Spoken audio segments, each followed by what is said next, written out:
Hi, good evening, everybody. I hope you can see me. Here we go. So, good evening, good morning, good afternoon, good evening, wherever you are in the world. I'm Marianne Shearer. If you haven't heard me speak before, or you're not in one of our groups, just so you know that you're speaking to the right person. And today I'm going to be talking to you about sexual health. It's a topic I've never really focused on specifically. I've focused a lot on the reproductive system with menopause and menstruation and potentially fertility as well, which is not excluded from today. Everything I'm sharing with you today is going to help those systems work just as well. Anything to do with the reproductive function today. But there's going to be a little bit more of a difference on actual sexual health and intimacy. And no, this is not a show and tell. There's no showing of anything. But Mark and I are going to be pretty honest. Mark's going to be joining me in a little while. And I'm going to get going. So I'm really, really welcome. I thank you that you're here. And I'm excited to share with you. And I'm just waiting for feedback from Mark to say that this is all fine before I get going. So let me get the feedback from him. Am I 8 for away? Everything's going fine? Absolutely. All right. Well, here he is coming to join us. And this is my husband, Mark. In case none of you know, we have been married for 47 years. But you're not allowed to kiss me in public, okay? He kisses me in front of our great-granddaughter who's a year old. She gets this look on her face like, who are you people? So you may think that our lives have always been hunky-dory, and they were pretty rough in the beginning. And we share this from at the bottom of our hearts, because when we got married, we were madly in love. And, you know, we'd never been with other people before. This was our first time we'd been intimate, fully intimate with, you know, each other. We kept ourselves. We were pretty young. I was 6 weeks from 19, and you were 20, nearly 22. Yeah. Ouch. It's young. And I always say that he pushed me to marry him all the time, because I was not going into the physical realm at all. And I kept saying to him, I know it's because you just want to have sex. He would say, yes, I do. So, we had no idea what we were doing. We've learned a lot from reading books. I know the book Every Woman by Derek Llewellyn-Jones really helped me a lot in that area. And I know that you read a book called Sex Manners for Men when you were a teenager. Yeah. And you couldn't wait to try out all the tricks, could you? Do you know who the author was? No idea. No idea, but you can look it up. Yeah, Yeah, you can look it up. hold on. So, yeah, so we'll be touching on a lot of things, from erectile dysfunction to no libido to prostate issues to blood pressure is going to come into it, because the medication causes issues.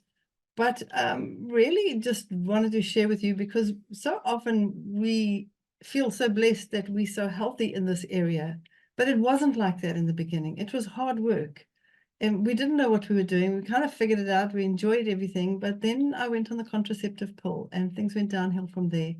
I was living on sugar and taking the contraceptive pill. I'd actually lost my mind. And so I was screaming at him, shouting at him, behaving like an absolute lunatic, wanting to take my own life, and was told that I was bipolar. Now, I've shared that story with many of you on the webinar on mental health, which is on our YouTube channel. It's on Rumble as well.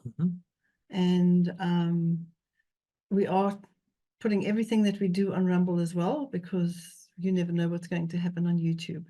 And yeah, so it was pretty much difficult those first, what was it, 10 years, that long. By then I was pregnant with our third child. And I wasn't pregnant when we got married, in case you wanted to know that. So we had a good just over 2 years before our first child came along. We thought we'd maybe have figured it out all by then, but we hadn't.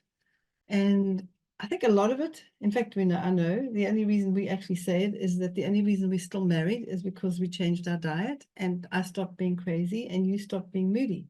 And you were moody. It wasn't just all me. You were really moody. like Winston Churchill spoke about his black dog. The black dog came upon him, and Mark's father and grandfather suffered from this moodiness. I remember your grandmother telling me that her husband, Mark's grandfather, would not talk to her for 2 weeks. She said she'd be on her hands and knees in front of him as he sat in the chair saying, Tom, please tell me, what have I done wrong? Please talk to me. And he would just completely ignore her. 3 weeks. I thought you were bad when it was 3 days. That was your record. 3 days, no talks. I also began to realize that the no talks had a lot to do with intimacy. If there was a lack of intimacy, he just withdrew and withdrew and withdrew. And I have a theory, and it's not scientific at all, is that semen collects in the body parts and gets so full and starts poisoning their bodies, and then they get grumpy. So I used to tell my daughters when they got married, remember the 3-day rule. 3 days with no intimacy can make a man very, very moody. And I'll never forget the one day one of my son-in-laws came up to me and said, everybody calls me Mia, the kids and the adults. Mia, I just want to thank you for that 3-day rule. I really, really, really think it's the best thing you taught your daughter. So those are some of the things that we are happy to share with you today. And some of it's going to be a lot more technical than that. But we're going to give you some really nice steps at the end, just things to make sure that you're covered. And then if you need ongoing support, that's something that we offer to you separately as well. So we'll get going, and welcome to everybody that's here, and looking forward to inspiring you to be in a partnership for at least 47 years. I'm aiming to live for 120. I'm trying to get Mark to make his goal 124. He doesn't answer me. And you're going to come for this ride with me. Hey, I'm here still. 47 years of marriage. 47 years, yeah. 120, add another 55. We would have been married for 100 years there. That would be cool. Have you ever met? Do you know anybody who's been married for 100 years? No. In fact, it would be 101 years. Gee whiz. Yeah, well, 6 weeks before I turned 19. So in fact, it could be 102 years. Wow. Wow. So I think just before you start and go into the presentation, I think the thing with I'm taking your glasses off. With this part of being healthy is that there are a lot of moving parts to everything. It's complex. And it's not one thing. And very often we get trapped in the weeds and don't see actually what's going on. So you allow a little thing to put you off, and then your blood sugar's in a bad place, and so you get moody and grumpy. And so the thing snowballs, and 3 days can go by with no talking, and it makes it very unpleasant. I remember earlier, a lot of people come to us and saying that their marriage has been saved because of the way they changed their diet and things that they were starting to experience from that. So I'm sorry for that. Okay, so let me start again. As I said, Mark was sharing earlier on, and really what we were saying, how tough our first 10 years. I'm just summarizing because I know there are people that are still coming in, and it was tough. We went on marriage seminars, marriage encounters, read books on relationships, found out what our love languages were, all of that stuff. And that was good stuff. But it didn't really work until we got our lifestyle and our diet right. So it's a combination of all the things. It's spiritual, mental, emotional, and that's what we're going to look at. I'm going to start with a presentation now that everything's settled down. And yeah, everything's settled down. And I'm going to start sharing the screen. Let's see if that works. Share screen, share screen, share. There we go. Let me just get to the sharing my screen and play from the start. All right, let's just check that everybody's fine. I can read your chat if you pop it in there. Frida, can you hear me? I see that you're in the group. Can you hear? Everything's live and working? Yep. Okay, presentations come up? Fantastic. Okay, great. All right. So get this out of the way. Let's get that out of the way. All right. So this is really all about sexual health for everybody. And I mean everybody, because even if you are not in an intimate relationship, you're not married, you have nobody on the horizon, this is important stuff to know. And as I said, everything I'm going to share with you today is all going to help in other areas, whether it is menopause you're going through, menstruation, fertility issues, whatever I share with you today is going to benefit all those parts of the body and the system, your system. So anything to do with the reproductive system, in fact, anything to do with health, if you're in here today and you think, I don't really have problems, I'm just listening because I'm interested. At the end of the day, I'm just checking if there's anything else. All right. All right, let me just get the screen down and go back again. Right. So what is sexual health? Let's look at that. So basically, sexual health is when all our sexual functions are healthy and natural. When the reproductive system is working properly, menstruation is normal and not painful and not bleeding for more than 2 to 3 days. I used to think it was normal to bleed for 7 days and have terrible pain and lose all color. I'd become anemic. I had no energy. I felt like I wanted to kill myself and the people around me, you know, the typical premenstrual symptoms. I suffered from all of those. Once we were married and so over the honeymoon period, I really struggled with desire, libido. That was an area I struggled with a lot, specifically when I was on the contraceptive pill. And one of the side effects of the contraceptive pill is that you have no desire to have any intimacy in your life. And that's really sad because you know, you're doing it because women can be fearful that they're going to fall pregnant. And, you know, they may not have the funds to look after a child and they may not be ready, whatever the issue is. So I've discovered many, many other forms of contraception.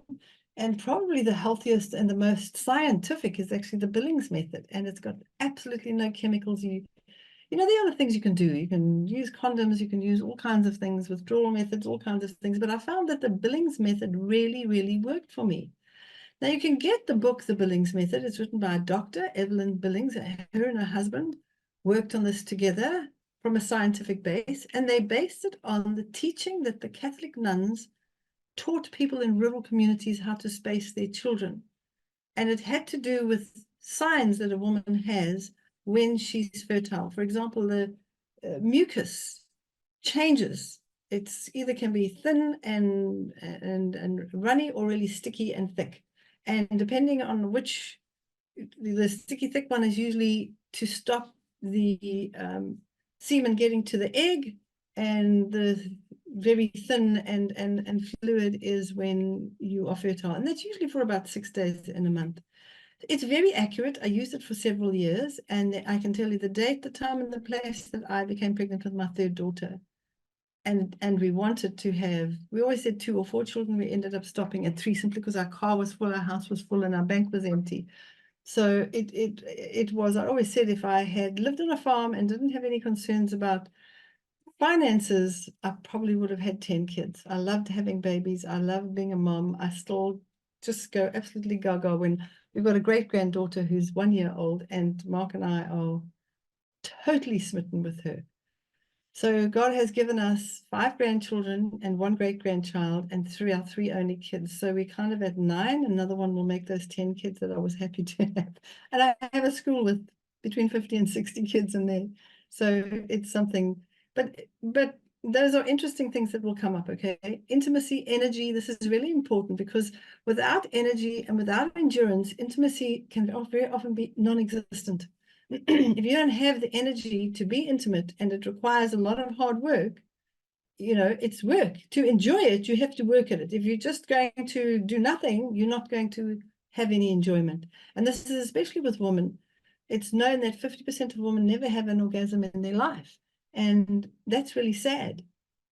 But I think very few women realize, or many women don't realize that it requires effort on your part. Same as there's effort for the man, there's effort for the woman. And it's very pleasurable effort. One of the best books, as I said, that I've read on this is called Every Woman. It was written many years ago by a man called Derek Llewellyn-Jones. Fantastic book to read on this. I know that you can go for counseling and do all kinds of other things, but that really helped me a lot. So energy and endurance are really important. Erectile function, if there's erectile dysfunction and the man can't get his things together, then there's going to be no intimacy in that way. There are other things you can do. We're not going into that. It's just what's going to make your sexual health healthy and pleasurable when all of the stuff's working together. And anything else that affects these, whether it's your mind, if you're moody and angry and irritable, that's not going to help you with your sexual health at all. And I know because I've been there. As I said earlier on, there was just nothing happening between us. He was moody and I was losing it and suffering from depression and mood swings and sleep issues and all kinds of things. If you're not sleeping well at night, your relationship just goes out the window, and you have two people not working together. It's no wonder that regardless of the background you come from, it's finding that most marriages, or more than 50% of marriages, are ending in divorce these days. It's almost like we have this expectation of perfection, that everything's got to go right all the time, and the person has to be perfect. If they're not, we're going to get divorced. It's worth working on. After 47 years of marriage, I can tell you that it's really worth working on. Obviously, if I was in a relationship with somebody who was unbelievably cruel and abusive, I'm not encouraging that at all. But if you are with a really nice person and you like them very much, I remember meeting this couple in California. We were traveling and doing talks there 15 odd years ago, and they were the youth pastors of a church, and they asked me, could I specifically help them with a child who had a genetic problem? They wanted to improve his diet so that even though his condition was irreversible, they wanted his rest of his health to be good. And so I said, I'll do that on condition that I can sit down and look at all the way your lifestyle as a family, because you can't change a child's diet and the parents are, just eating junk, putting junk into their bodies. It's not going to work. And they said, not an issue. So they did a health assessment, and it came up that both of them were on anxiety medication. And I said, are you aware of any of the side effects of this medication? And they had no idea. And I said, well, let's read it. And I got it up and I said, this is what the side effects. And one of them was no libido, and the other one was more anxiety and sleeping problems and just feeling emotionally numb. And so they looked at each other, they looked at me, and they said, oh my word, we thought we'd fallen out of love. We actually thought we'd fallen out of love because we had no desire for each other anymore. Although we desired each other in the beginning, now we had none. We just thought, even though we're pastors, we're clearly going to have to get divorced, and we're clearly not suited to each other anymore because whatever we've had is over. We didn't realize it's from the medication. Turned out they were big coffee drinkers. In fact, they had a Starbucks in their church. And so coffee was available all day long for them. And caffeine is one of the things that can cause anxiety, and you can take medication for that, and the medication could end up with no libido, no desire, no energy, and everything else. So let's take a look at it. So what needs to be in place? Okay, your endocrine system is the system that controls your entire reproductive system. It actually controls everything. It controls your ability to sleep, to eat, to work, to it controls everything. Muscle tone, muscle strength. It controls sexual function. It controls reproductive function. It controls everything. Energy, endurance. It controls everything, okay? So the endocrine system, and then the central nervous system, which is your brain and all the nerves in your body that send all the messages. Your brain and your central nervous system, which includes the brain, sends all the messages around the body. So if you touch somebody and you like the way they feel, that's going to send a message all the way around your body, which is going to make you feel warm and fuzzy, and you're going to think, oh, I'd like to get closer to this person. And when you're in a long-term committed relationship, that's a wonderful place to be. So if your central nervous system's not working properly and they're touching you and you touching them and you feel nothing, you're going to think, well, I don't love them anymore. And that's so sad. It's just so sad that people don't realize that what they put in their mouth affects their sexual intimacy, their relationships, and in fact, their sexual health. So the things that need to be in place are these two systems, your endocrine system and your central nervous system. They meet together in the brain. And so when people say sex starts in the brain, it really does. Physiologically and mentally, it starts there. You've got your hypothalamus, which feeds into all the nerves in your body from your brain, and it's basically wrapped around the pituitary gland in the brain. And the pituitary gland is the managing director, or the CEO, or the COO of chief operating officer of the entire endocrine system, which is liver function, lung function, hormones, heart, kidneys, immune system, everything, the whole reproductive system. So pituitary gland is the managing director or the COO of that. Your hypothalamus is the COO of your nervous system. So and they're connected. So whatever affects the one system is going to affect the other system. We call it the neuroendocrine connection. So if you're under chronic stress, for example, it's going to affect your nervous system, which is going to have an effect on the pituitary gland, which is going to affect the entire hormonal system. So just chronic stress can just put your whole endocrine system out of function, which means you're just not going to function properly. So your endocrine and nervous system, when it works together optimally, it results in balanced hormones, balanced senses, balanced emotions, balanced mind, balanced body, and healthy sexual function. And that's what you're looking for. Because people think, well, I don't have no intimacy. Let me take, nothing's happening down there. Let me take, Viagra. Let me take this. Let me go on a hormone. Let me go on this. Let me go. It's not one thing. And if you're ever looking for books to read on the human body and how we should be eating, probably one of the best when we're talking about stuff like this is this book called by Professor Emeritus Dr. Colin Campbell from Cornell University, where he talks about how it's never one thing, it's the entire body, it's everything. And the best place to get to, the best way to get the entire system working properly is by getting your diet and your lifestyle in place, because that fixes everything. Whereas when you hone in on one thing and you say, I have no libido, I've got no desire, I need to take some kind of medication.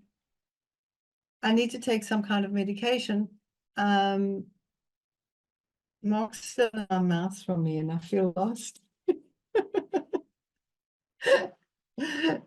me put this here, come closer to me. So We can go back to the wireless thing, it's working. all right, no, we'll stick with this one that's working here. All right, so all of this is working together. It's never one thing, okay? It's never just, oh, your estrogen levels are low, or, you can't get it up as a guy and the doctor says your testosterone levels low. No, the testosterone levels are low, which is just a sign, reason.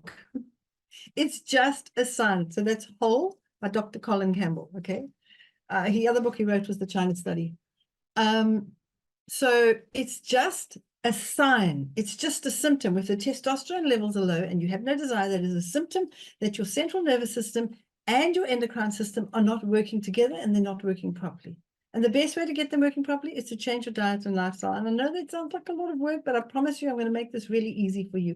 If there's one thing we do is make it really easy to get healthy. It's not complicated. You don't need to be, studying nutrition to get it right or listening to a million people talking on everything else, okay? One of the first things is medication is known to affect sexual health. Just comfortably take medication. Remember when your blood pressure was so high and we went to the doctor and the doctor said he'd have to go on medication. We'd been married about 8 or 10 years then. You always had this problem when you were young and in the army. They said his blood was really high. And now he'd never done anything about it. We went to the doctor, when we went to the army, it was 160 over 110. No. Yeah, 160 over 110, that's what it was. And then we'd been married, and at that point, I think I was either pregnant with my third child or, no, we'd had her already. And we went to the doctor, and he said, you're going to have to go on the medication. And I trained Mark well, read the side effects of the meds. Do you remember finding out what the side effects of blood pressure medication was? Diabetes and death. What's worse than both of those? And erectile dysfunction. He took one look at the doctor and said, I'd rather die of a heart attack. Thanks very much. And we went home and he said, okay, I'll listen to you now. I'll eat anything. Just tell me what to do. And so Mark's blood pressure, when you crashed off your bicycle, the hottest, it's a cycle race that you do. It's kind of a real fun thing. It's almost like a party on bicycles, but you're cycling basically 100 kilometers. And some guy came through and clipped Mark's handlebars right at the end, 1 kilometer from the end, and he went sprawling in the road and they scraped him up and he was bleeding and his clothes were shredded. And they looked at his blood pressure and they said, oh my word, your blood pressure is so low. It was 100 over 75. And that was like, what, 6 or 7 years ago? 7 or 8 years ago. And so I said, well, he's a plant-based eater. He doesn't eat any animal products. And they said, oh, no, that's fine. Vegetarians have much lower blood pressure than everybody else. So Mark's blood pressure came down merely by changing his diet. And it was considered genetic because both sets of grandparents have all been on blood pressure medication in their life. And so he was basically told, there's no way you can sort this out. You've got to take the medication. Well, he never did. So it's a common side effect of medication, not just blood pressure medication, but anti-anxiety meds can affect the libido, diabetic meds, and or blood sugar issues affect libido. So even if you're not on the medication and your blood sugar is too low or it's too high, I remember the one guy that he's on one of our videos on YouTube. If you go and check him, his name is Donnie. It's like Danny, D-A-N-I-E. And he talks about how for the first time that he could remember, he could feel ants because he was starting to lose feeling in his feet, which is one of the side effects of uncontrolled diabetes, even though he was on medication. He said he could feel ants crawling over his feet and he hadn't been able to feel anything on his feet. He had no sensation in his feet for years. So the blood flow improved and his feeling came back. But he said the best part of it is the blood flow, this is him telling us, had come back to his penis and that began to work. And he said he was able to, because he was suffering from erectile dysfunction for many years. And he said, his wife said, it's getting quite bad. He's chasing me around the bedroom every night. It was like he was really super excited about the fact that his libido was back and they could have intimacy. So antidepressants affect your libido, sleeping tablets affect your libido, most meds affect the endocrine system. So it doesn't matter what medication you could be on. You could be on painkillers. Read the side effects. It's really, really important that you do that, okay? And that can affect your sexual health in a variety of ways. It could affect your endocrine system in such a way that you go through a bad menopause, or you have terrible, painful periods, or you start to have put on a lot of weight around your waist or on your back or in different places, or you develop cellulite. All kinds of things can go wrong with the body when you're not dealing with it in the right way. Right, next one. So how do you fix this? You like my tools? I'm impressed. But the right tools, the body can fix it. And that's what we're all about, is helping you to help your body get to a place where it can repair itself. I have never seen anybody not improve with a change in diet and lifestyle. Never once. If they follow that. I mean, if I give you the steps and you go home and you don't do anything, well, nothing happen. And I can tell you right now that if you think that just listening to this is going to help you, it's not. You have to act on what we say. Not because we're right, it's because we've walked this road and this stuff works. It's now on 40 years we've been helping people with their health. And we have had so many people write to us over the years, tell us how their marriages have improved. I was telling you about, he said he came home and he kicked the dog and everything else. And he said nothing had changed. I think that's when our signals dropped. He came home and he said, nothing's changed. And he come home, kick the dog. I used to ignore my wife, ignore the kids and switch the television on. And I just was grumpy all the time. He said, nothing changed except his diet. They started eating according to these principles. He says he came home. He had energy. He patted the dog. He hugged his kids and asked them how their day was. He went into the kitchen and asked his wife if he could help her with supper. And she nearly fell over. And she said, our marriage has been restored. Those are the kinds of stories we've heard over the years. And it's been just absolutely amazing. All right. I'll just go here. No, that says leave the meeting. What you need is a healthy endocrine system and a healthy central nervous system, which is what we're talking about. And the things that affect these two systems is chronic stress. Chronic stress doesn't mean you have to be in a hectically horrible marriage or relationship. It can just be driving to work every day in the traffic. If you're a nervous driver and you're sitting in the traffic and you've got, you're spending an hour in the car and, you've got to think of ways to handle this. You've got to think of maybe listening to something inspiring on the way to work, listening to some amazing music, because if you're so conscious of who's going to bump you and what you're going to do, you do need to pay attention. Or the other thing is to find somewhere to work, either move closer to your place of work or find something to do closer to your home. But you can't just keep going to work being stressed out of your mind because you're really a nervous driver, or join a lift club and get and drive in with somebody else. Let them do the driving. So find ways to solve the problems that are causing the stress. If you are in a terrible relationship and you absolutely hate your job, well, then why are you still there? There's nothing that tells you have to be unhappy for the rest of your life just for the sake of unhappiness. It doesn't make any sense. But if you're unhappy because you're unhealthy and you're depressed and you've got no energy, first work on all of that. Get your diet right. put all these things right, start exercising. You see a very powerful effect that exercise has on this whole system is absolutely amazing. So chronic stress effects, it refined sugar does. That was my problem. I was consuming refined sugar. Mark was very stressed and anxious, and he was getting anxious from caffeine, and he was having 1 cup of tea or 1 cup of coffee a day. It wasn't like he was living in Starbucks. It was just like a cup of tea would make him anxious. He'd pull over at the side of the road. Those days there were no cell phones, and he'd come home 2 hours later. I'd say, "Where have you been?" And he said, "I had a panic attack at the side of the road." He'd wake up in the middle of the night feeling overwhelmed with the responsibility of family and children and the world and everything, and it's just all would crash on. His heart would start racing. When he stopped caffeine, all that went away, and our sexual health improved as well, because when there's nothing like a man to be anxious to not perform. I think it's probably the single biggest thing that you found as being anxious about, whether it's the world or money or the kids or whatever it is. It can just totally switch everything off and nothing works. And the same goes for women. We're just different. I handle stress very differently to Mark, and that I'm not a naturally anxious person, but Mark can get more anxious because he's very much in his head. And so but he's learned to think and to process it. We did things like we did the Dale Carnegie course, which really helped us a lot. We read the book How to Stop Worrying and Start Living by Dale Carnegie. It's one of the set workbooks you get and you have to read. And that, he says the number one way to stop worrying is to pray. And if we look at the studies of the longest living, healthiest people in the world, they are the people that all believe in a higher power. When you believe in a higher power, you tend to hand over your problems to your higher power. And then you're not walking around with this problem in your head, because at the end of the day, there's 3 things you can control. You can control the food you eat, what goes in your mouth. You can control what comes out of your mouth, the words that come out.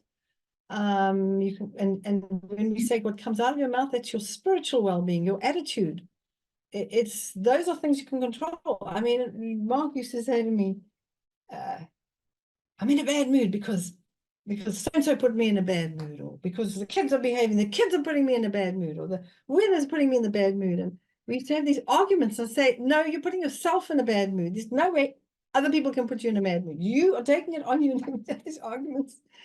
Later on, we learn to talk to each other better, and you learn to actually manage your stress. And one of the ways you manage it is by eating properly. And the other one was exercise. Absolutely. So those are the things that really, and I think that's one of the things that really helped me with stress, is that I would just think I was okay, but then not sleep, and I have terrible dreams. But the things that helped me is I wasn't a big caffeine eater, but I find exercise really helps me with my mind racing. If I ever have a mind that's racing, I have to go for a walk. And Mark knows, I'll say to me, my brain's getting jumpy. We need to go for a walk or mow the lawn. So heated fats, refined sugar is one. Heated fats, that's fried foods. I know that you think, oh, crumbs, does that mean I can never eat some potato fries or potato chips again? At the end of the day, heated fats stop your body's ability to use essential fatty acids. Essential fatty acids calm your body down, stop inflammation, make you sleep better, make your entire hormonal system work better. So heated fats are stopping your whole endocrine system and your central nervous system, which can affect your sexual health a lot. Alcohol is top of the list when it comes to sexual health. It really is like, it's sugar, but on steroids. It just hammers your adrenal glands, which is part of your endocrine system. And that in turn has a knock-on effect on everything in the adrenal gland, in the endocrine system. Your endocrine system is like an orchestra. I've got my cello sitting behind Mark here. I don't know if you can see it there. It's right behind you. He's hiding it there. I keep it in here to remind people that you don't get healthy overnight, just the same way as you don't just pick up a cello and become a cello, concert cellist. It's just not going to happen. Getting healthy requires effort, but I can tell you now, it's worth it. I mean, how have you found it? It's absolutely worth it. Yeah. The other thing about heated fats and alcohol is it affects your prostate. Yes. And Mark has a story to tell you there. He's always been, we've been living very healthily, but over the years, we weren't eating as well as we eat now. It's got gradually better and better and better. I always say to people the 100 Days to Health program, which we encourage everybody to go on, because it really just helps you. And you're focusing on adding good things and you're not focusing on taking things away. You're not like trying to be a vegetarian or a vegan, or you're just adding good stuff to your existing diet. Well, that 100 days took us probably somewhere between 5 and 10 years to actually get it right, because we were eating really healthy. And then I know we went on a wonderful trip to Zimbabwe to run some seminars there, and they paid for us to go on the most amazing holiday, and we ended up at the Elephant Hills Hotel right at the Victoria Falls in Zimbabwe, and Mark had a beer. Mm. And what happened? And then my testicles got all swollen. And uncomfortable, and And it was uncomfortable, pain. yeah. It was pain. Yeah, it was really And pleasant. when you went to the bathroom, what happened? And I couldn't urinate properly, so That indicated his prostate issues, and he was young. You were in your late 30s then. yeah. So there's nothing like that part of your body to not be working to catch a wake up. And so we investigated, why would this do this? Because when he does have an occasional beer, when he used to, he doesn't touch alcohol now. It was a combination of alcohol and the preservatives in the beer, a combination of the two together. It is better if you have a preservative-free beer, but we found that alcohol in the long term really hammers your adrenal glands. Mm. Your adrenal glands sit on top of your kidneys, and they're very involved in the whole sexual function and sexual health. It's part of what makes you feel turned on. Your adrenal glands produce estrogen, progesterone, and testosterone. So it's not only the testes and the ovaries that produce those hormones, but your adrenal glands do as well. So if you're hammering it with refined sugar and caffeine and alcohol, those adrenal glands are not going to work properly, and you'll end up with a problem in an area of sexual health. Exercise has a very profound effect. We're going to look at it on the entire endocrine system in your sexual function, and lack of natural light, which we'll look at in a little while, okay? So what corrects it? The right diet, the right fats. We're going to look at all of these things: exercise, natural light, stress management, relationships, your social health is really important for this. Because if your social health is completely out of balance, and you're all out partying, and your husband's out with his buddies and you're out with your buddies, and then you're doing this, and you're never at home, well, nothing's going to happen, is it? And your attitude, all of that affects your health.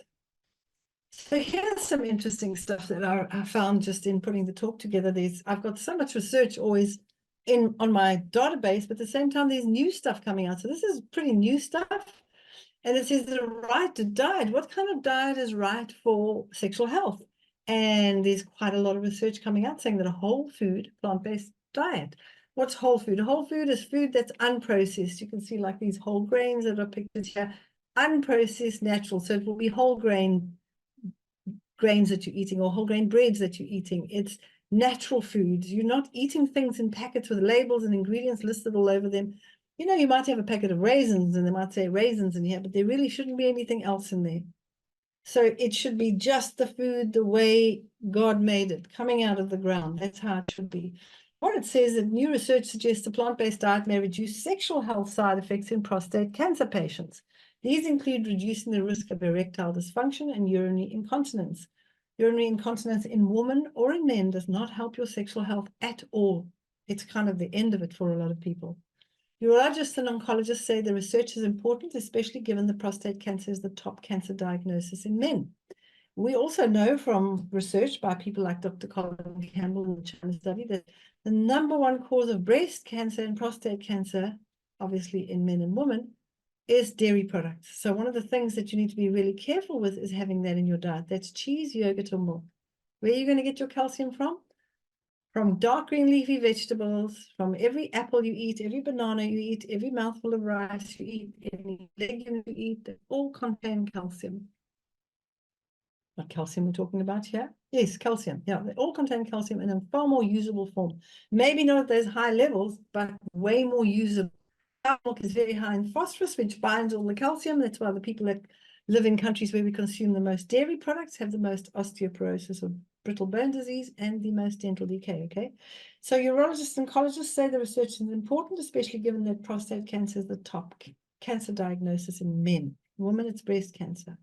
Plant-based diets like the Mediterranean diet have long been hailed for their ability to lower the risk of disease and all-cause mortality, including prostate cancer. For instance, a pair of studies in 2022 indicate that plant-based diets could reduce a person's prostate cancer odds.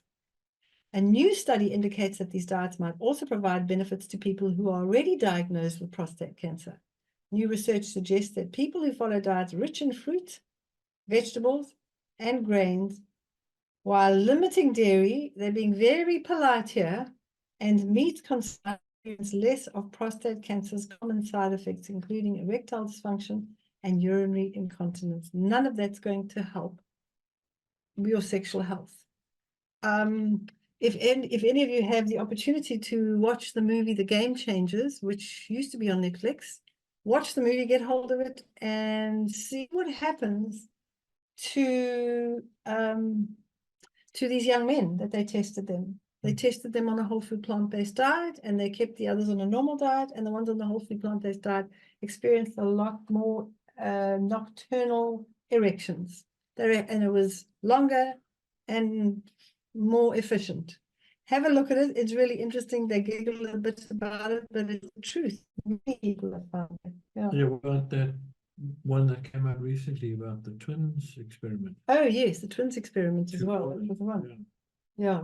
The woman in that, there's different testimonies, and that's also on Netflix, the twins experiment. It's called You Are What You Eat, the twins experiment. And they do, some of that research comes out there as well, is that they keep the one on a healthy, a healthy omnivorous diet, or what would you call it, flexitarian. There's animal products in it, and the other one's a totally plant-based diet. So it's a whole food mixed diet and a whole food plant-based diet. And that's interesting because they did it with twins. So they're very genetically close, and it was really interesting. Watch that one. It's really, really good to watch. All right, so plant-based diet helps to correct the body. Helps the body to correct things like weight, blood pressure, cholesterol, inflammation, balance testosterone, estrogen, and progesterone. That's what it does. Just correct.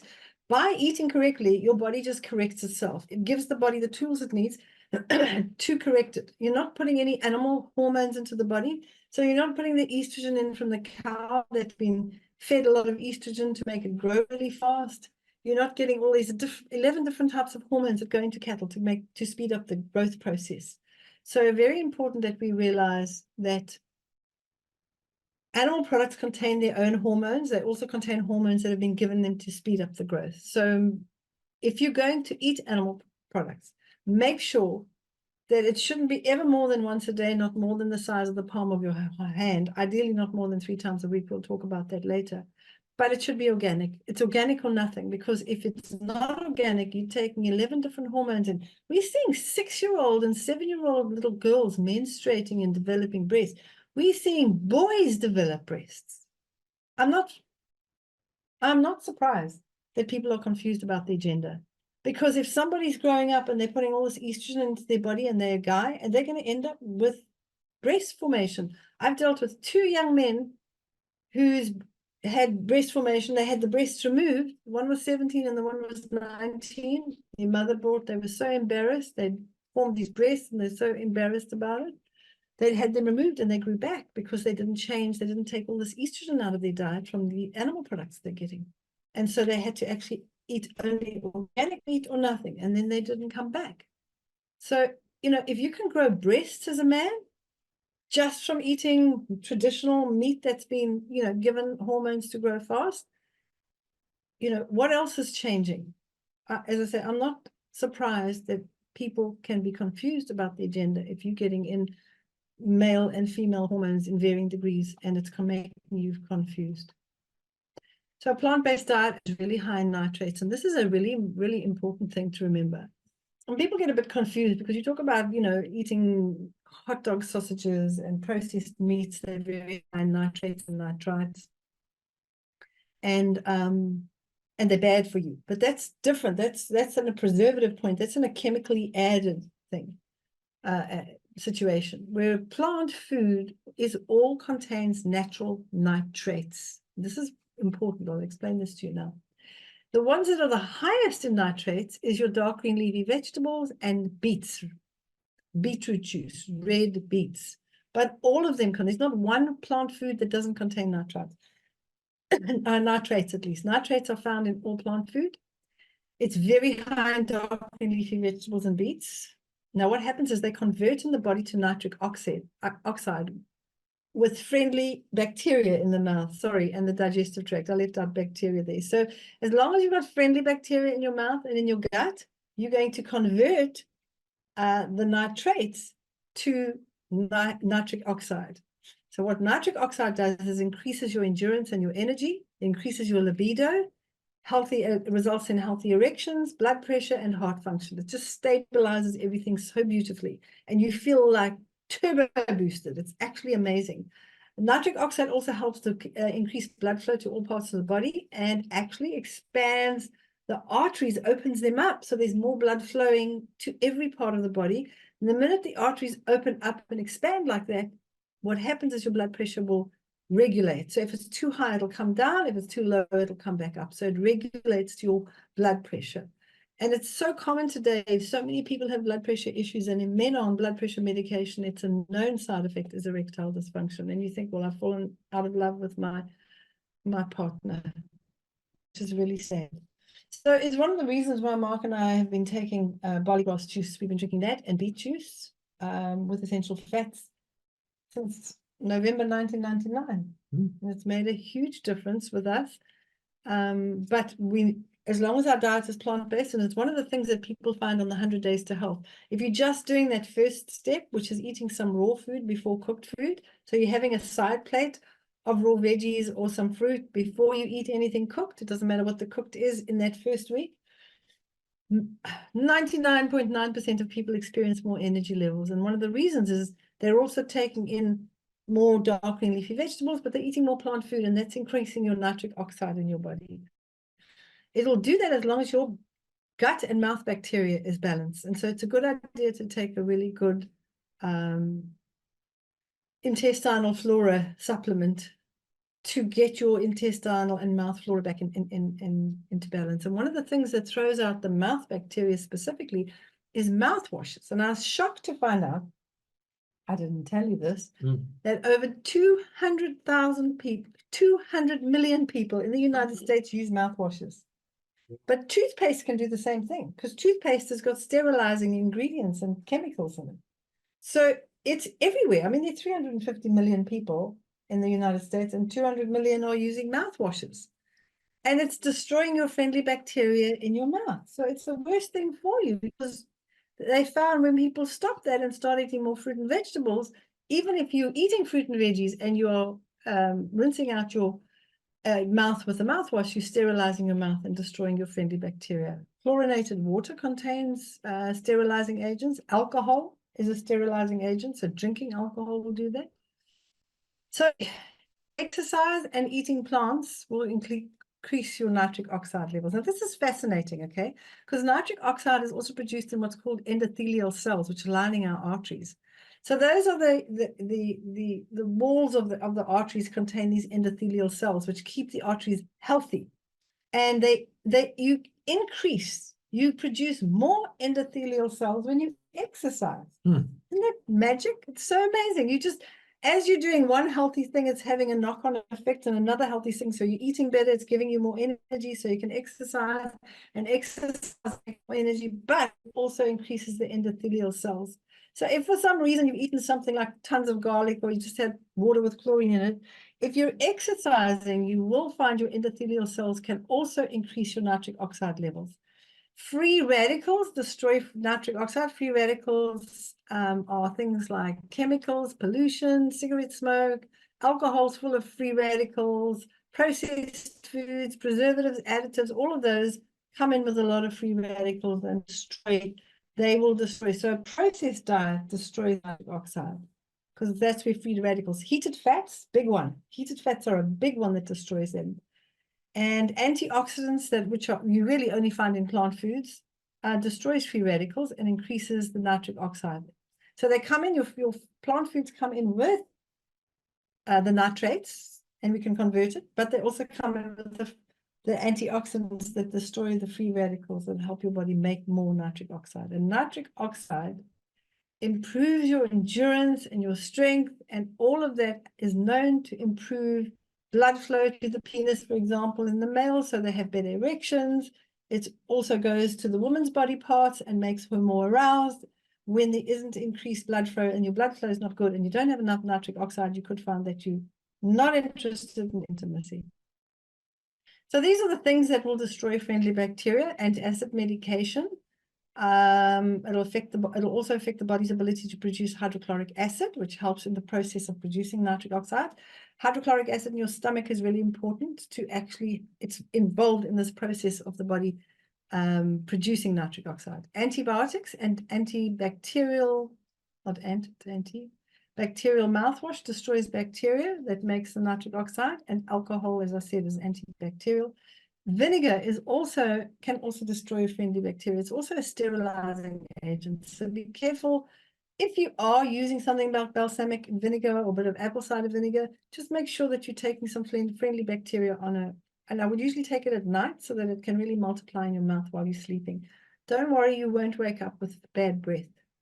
So these products that I know have helped us, and they'll help you. They've helped hundreds of people, if not thousands of people over the years.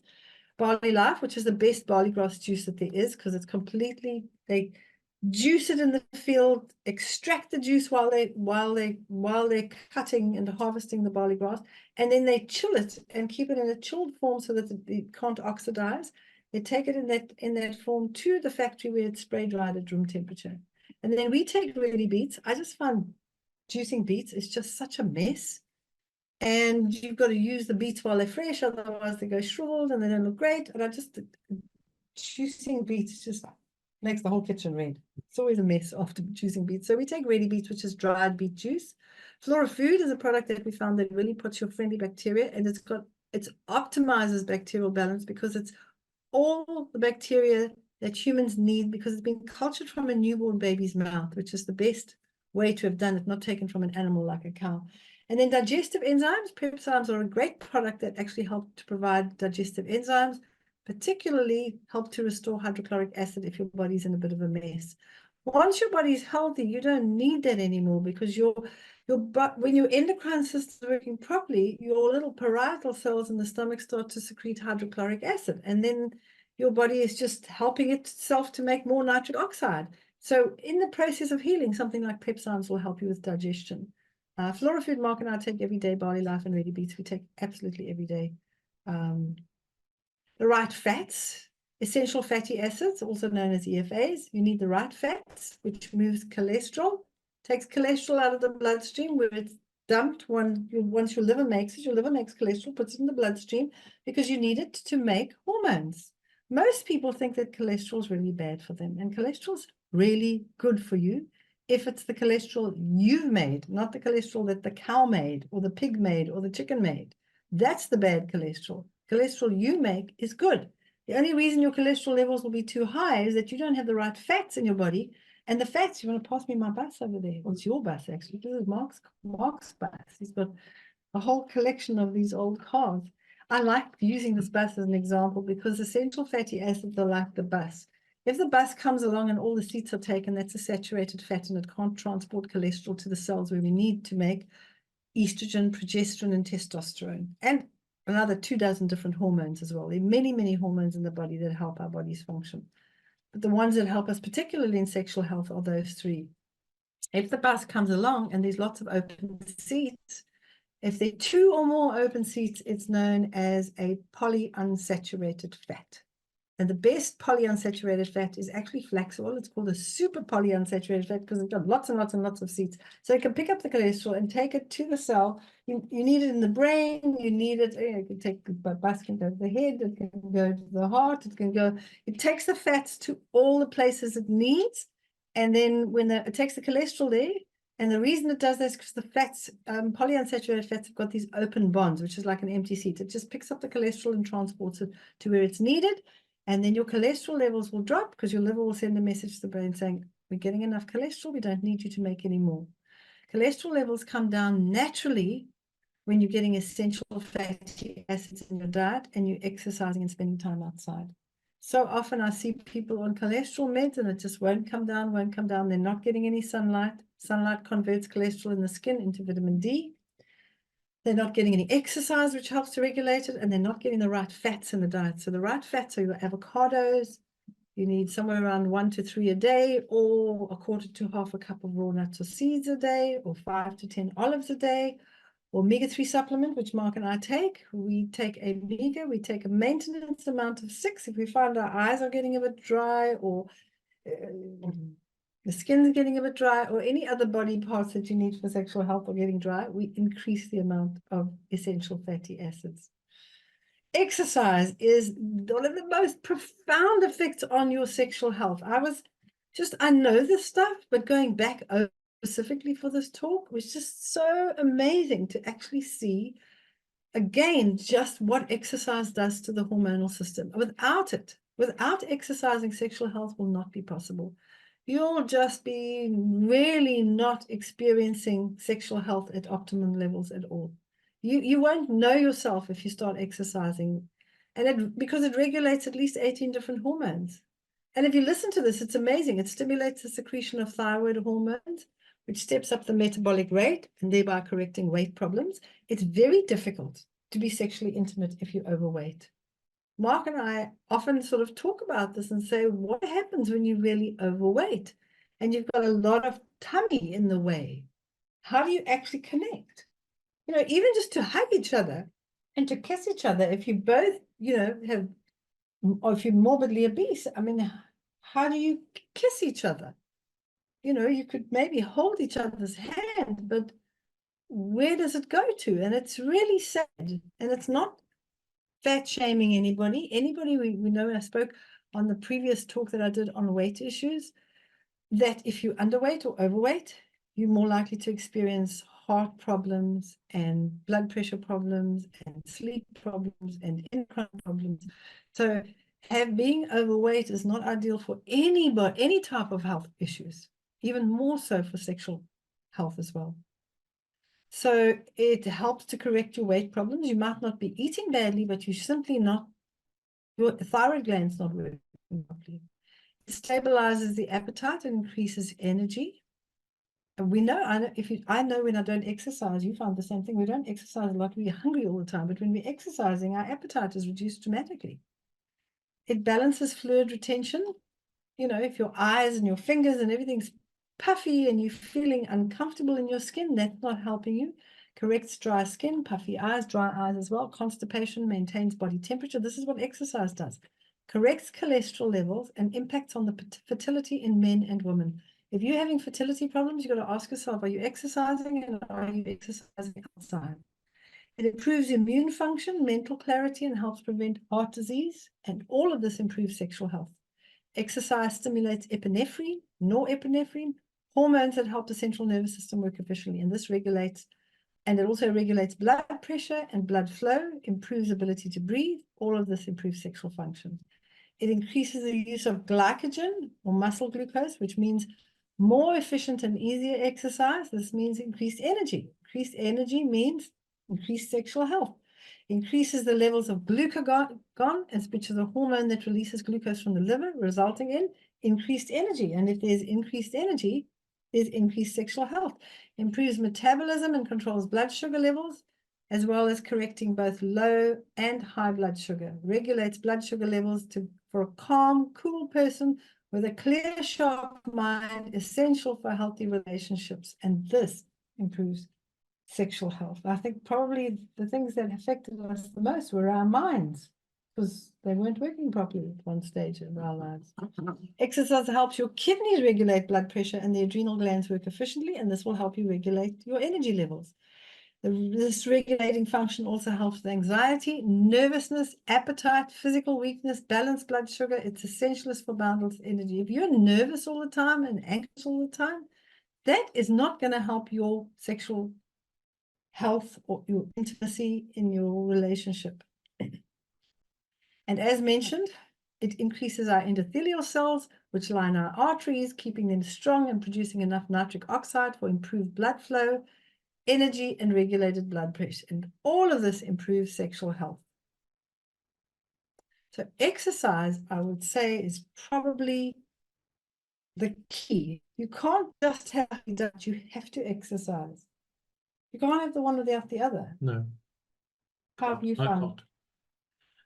I can't not exercise. I get grumpy now if I don't exercise. I know. Mhm.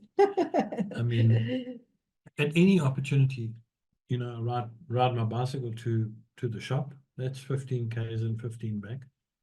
Mow the lawn Mow today. the- I mean, we were getting ready for this and we had a bit of a break. Mark said, let's mow the lawn before we went and cleaned up. Yeah. And it's before the rain came as well.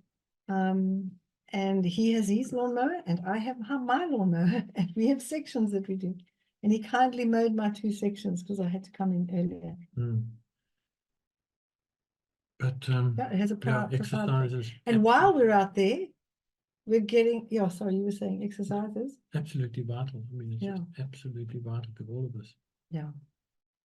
You actually feel more confident when you exercise. And one of the things that people, sorry about that. Who knows why things drop. We had our entire internet rewired again.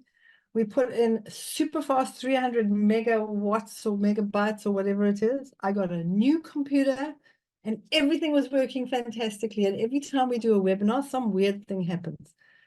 We test everything and test it again. And for some reason, so thank you for hanging in there, okay? So natural light has a profound effect on the endocrine system. It improves your sleep and regulates melatonin. If you don't sleep well at night, you're not going to be healthy in any area, never mind within the sexual area. You're going to be grumpy and not nice to be around.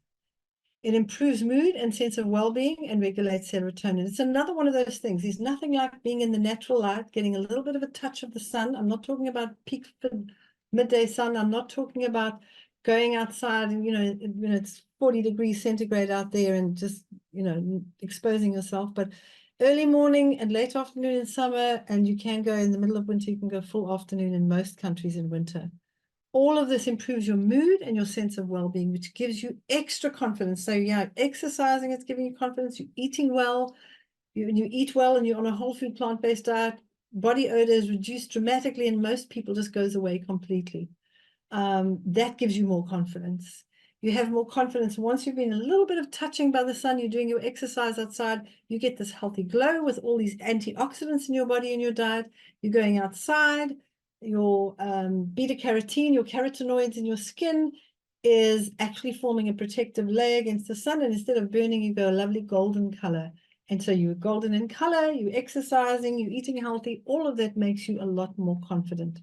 And of course, improves sexual function. Stress management, we spoke about it, affects your adrenal function, which affects your endocrine function, which is the hormonal system, which affects your sexual function.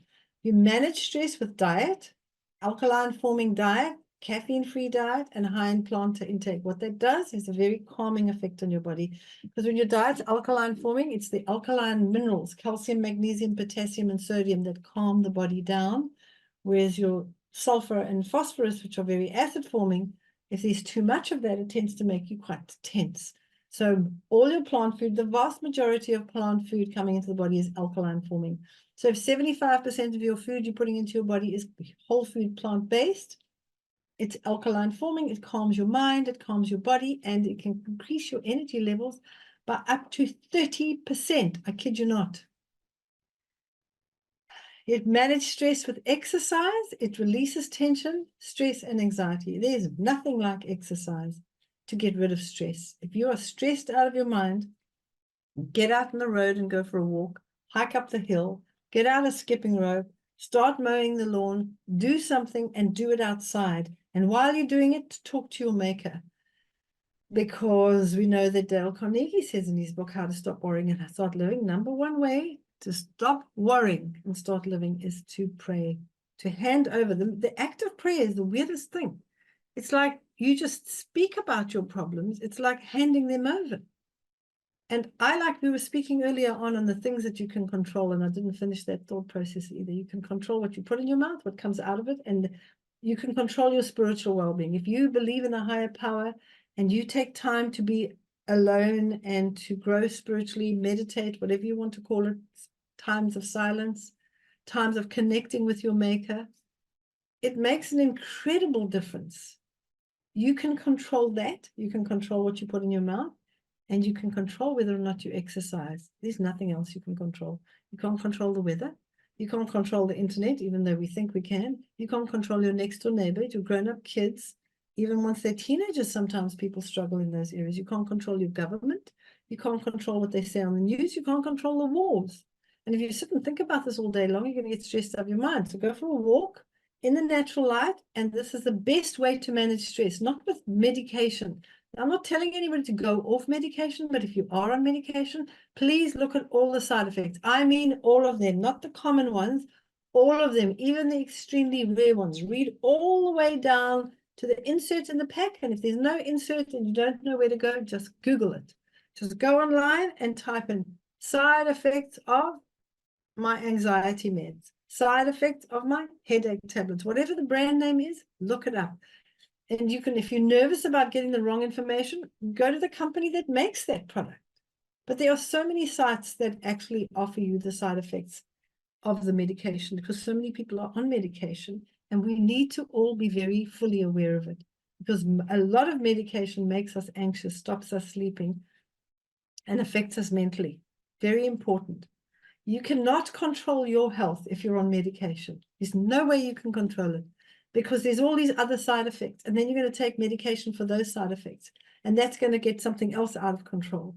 Medication treats symptoms. It doesn't cure. Ask your doctor. He'll tell you that. This is not a cure. It's going to help you with your symptoms.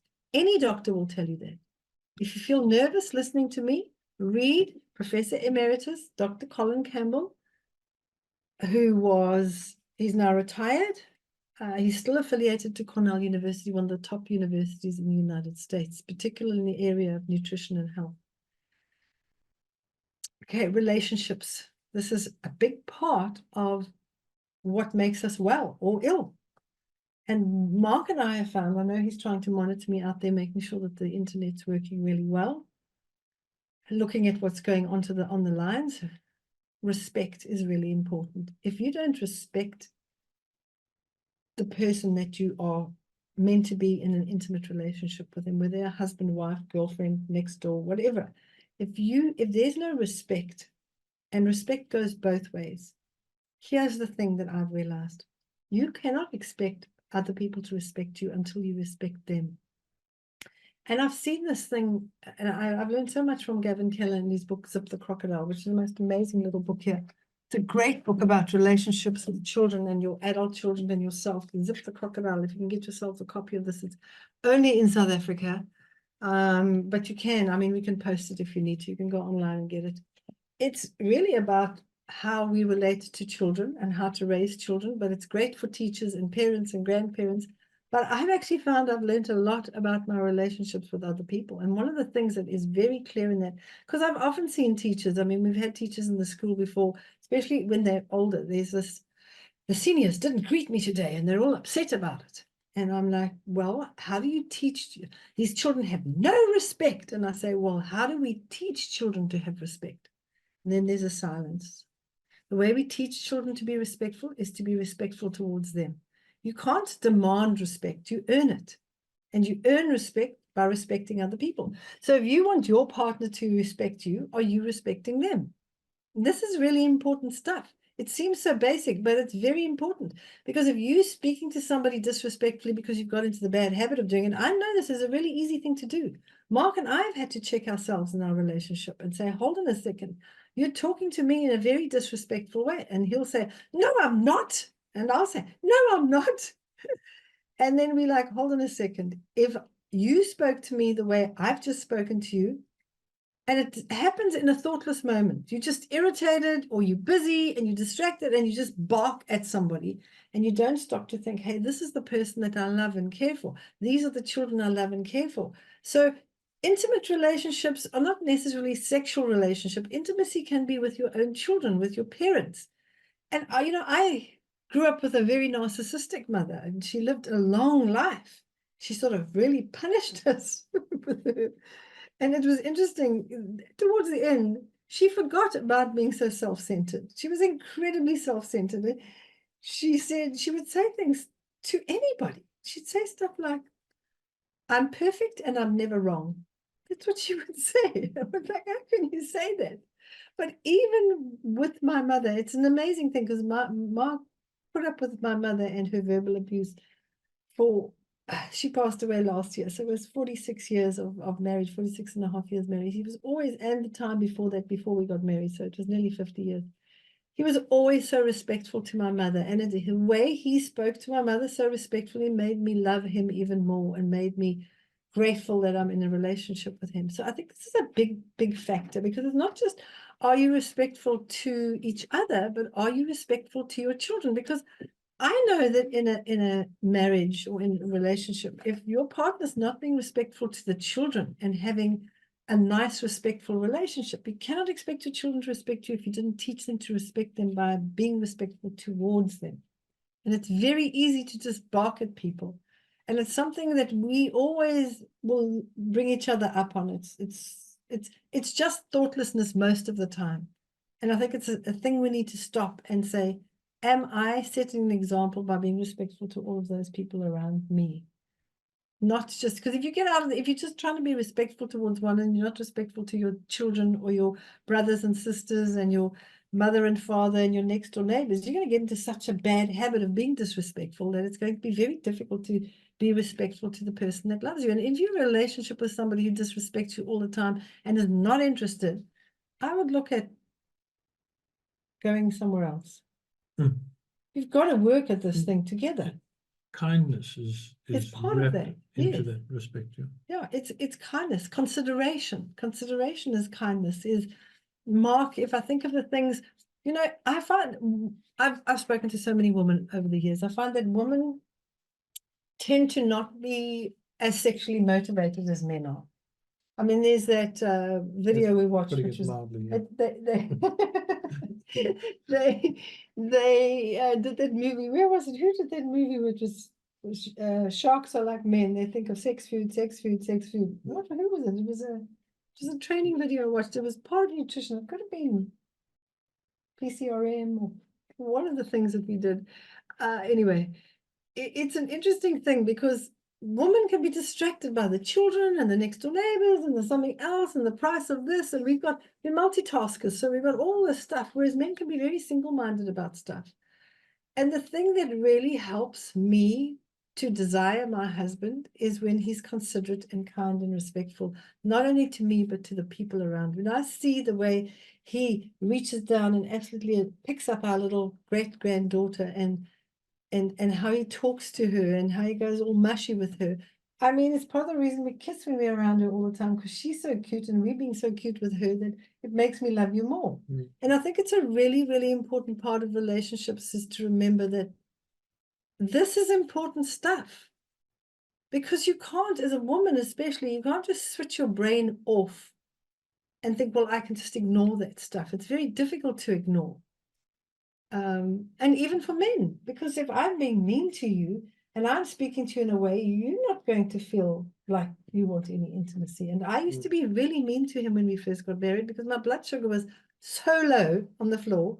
It was fluctuating all over the way. I was living on sugar and really not getting much sleep. And I was really irritable and mean and crazy, actually. I was like permanently premenstrual. It was horrible. And that was from sugar. Can you imagine if I had alcohol, what it would have done? Okay, treat others the way you want to be treated. I mean, it's a good old fashioned of biblical principle. Love your neighbor as yourself. That's what loving your neighbor as yourself is. Treat other people the way you want to be treated.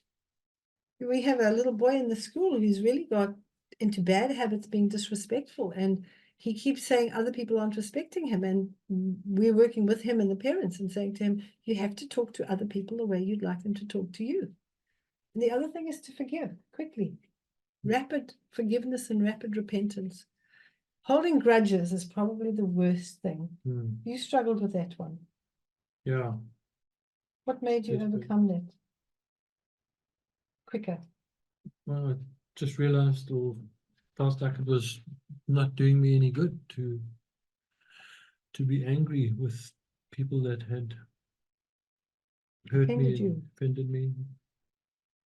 And the other thing is when you eat healthy, this is really important. Healthy eating makes your mind clearer. You have more mental clarity and you're less likely to take things personally. You've got sugar and alcohol and preservatives and additives and junk stomach, your brain's not going to be working properly. So you're going to be edgy and irritated and take everything personally. I think that's the big thing that changed for me with you, is that you took everything personally while you were just eating a traditional diet. When you changed, he very seldom takes anything personally now. Yeah. Well, this is connecting the dots. Yeah. Seriously. I mean, all of this stuff, all this relationship stuff works better because the food stuff is in place, helps you And the do this exercise, stuff and the yeah. exercise. And it's just sort of cycle. I always say to you, we're spiraling up or spiraling down, but we're doing, one of the two. But what about our kids? We used to have these we call them terrible Tuesdays because Oh yeah, when they were young adults, and I mean, our kids are not perfect. They'll go out and have a glass of wine with a meal and stuff. Mark and I don't touch alcohol at all because it affects us, and we see it affect them, and they know it does. They don't have to even drink an enormous amount, but it's called, my daughter actually calls it steak knife Tuesdays, because they'll go out and have a couple of glasses of wine or whatever over the weekend, and then their brain goes into this reactive hyperglycemia, where your blood sugar drops. It affects the endocrine system and your whole body goes out of balance, and you're irritable and ratty and taking everything personally.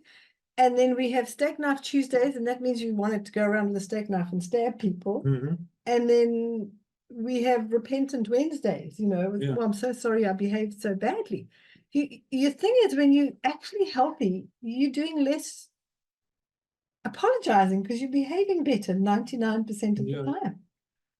I mean, we had the doors in our house that used to slam on Tuesdays more than any other day. It was like, it must be Tuesday. The doors are slammed.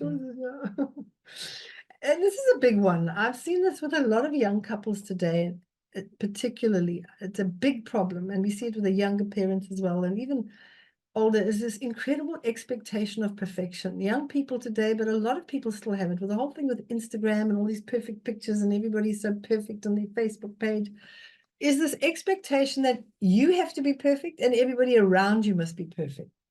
And that is like a recipe for big disaster, is to actually realize we're all imperfect, we're all on a journey, and we're all working towards being better. We're all working towards being our best selves, which doesn't mean perfection. It just means the best person that we can be.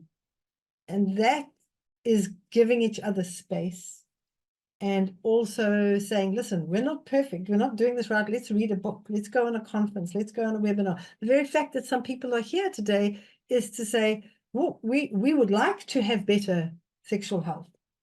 And then this won't be the first. You'll go on another one and read the book, Every Woman and Sex Manners for Men, and you'll have fun doing that. And speaking of that, I think a really important thing is spend time having fun. You need to make time to just do fun stuff. And to us, fun stuff is not going to a big loud party. That to me is so not fun.